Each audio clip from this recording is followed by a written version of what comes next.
स्नेहशीला सम्मानस्पदा प्रधान शिक्षयित्री श्रीमती आरती साहू महोदय को अवसरकालीन संवर्धना उपलक्षे सम्मानीयसु अतीतर एक पुण्य प्रभात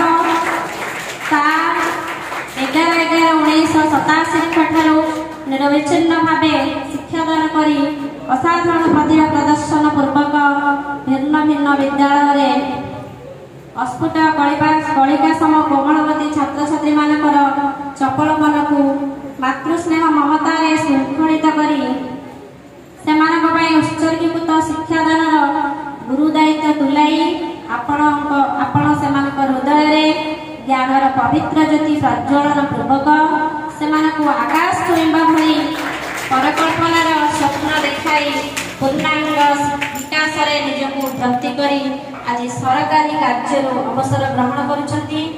आपणकर प्रत्येक विद्यालय शिक्षा और शैक्षिक परिवेश निमंते विद्यालय प्रति कोण अनुकोण आपण सुकर्मर अलिभा साक्षर आज भी विद्यमान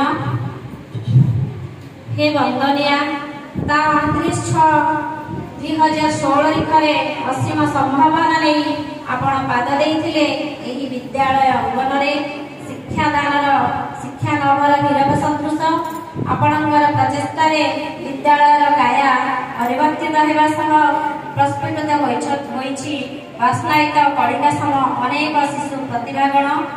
हे आचार्य आपणकर कर्तव्यनिष्ठा दायित्वबोध निरंकुशार समानवर्तिता वाग्मिता तथा छात्रवत्सलता आपणक पई आम समस्त शिक्षण और प्रेरणापद से बहु मान्यगण्य अनुष्ठान तरफ मानपत्र माध्यम स्वीकृति प्रदान करिसेंति। हे परम विदुषी आपण एबीए पदवी को पदोन्नति पाई आपणकर कोमलमती छात्र छात्री मानक शिक्षादान करी अवसर नेबाई उक्त पदोन्नति को प्रत्याहार करिसेंति। सहकर्मी तथा परिचालना कमिटी प्रति अकुंठ स्नेह धैर्यशील संस्कृति संपन्न मनोभाव आपण को महान कर गढ़ी तोड़ी। हे चिरस्मरणीय समय कालचक्र तथा सरकार अनुशासन क्रमे आज आपण आम गहन सेवानिवृत्त हो जाउछन्ति सत किंतु आपणकर सुदक्ष परिचालना अध्यापना शैली स्नेहशील व्यवहार उच्छ्वसित प्रेरणा आममानक मानस पटरे अपासरा स्मृति होई रहिबो। आजिर एही विदाय बेलारे समग्र विद्यालय परिसर वेदना विधुर विद्यालय पितल घंटार शब्द आपणकर हृदय झंकृत हेब नाही। आपण आज श्रृंखलामुक्त निजस्व ढंगरे जीवनशैली को परिचालना करी परिवार सदस्यों सहित हसखुशी जीवन बितातु।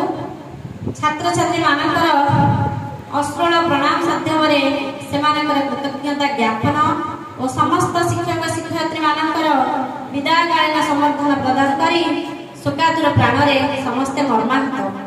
एही परिप्रेक्षी आपण परी जड़े ज्ञानी गुणी उदार हृदय अधिकारी प्रधान शिक्षयित्री को आम उच्छ्वसित संवर्धन ज्ञापन करने सह आपण परवर्ती जीवन चलापथ सुस्थ निरामय और शांतिप्रद हेउ जगतरनाथ श्री जगन्नाथ निकट में विनम्र निवेदन।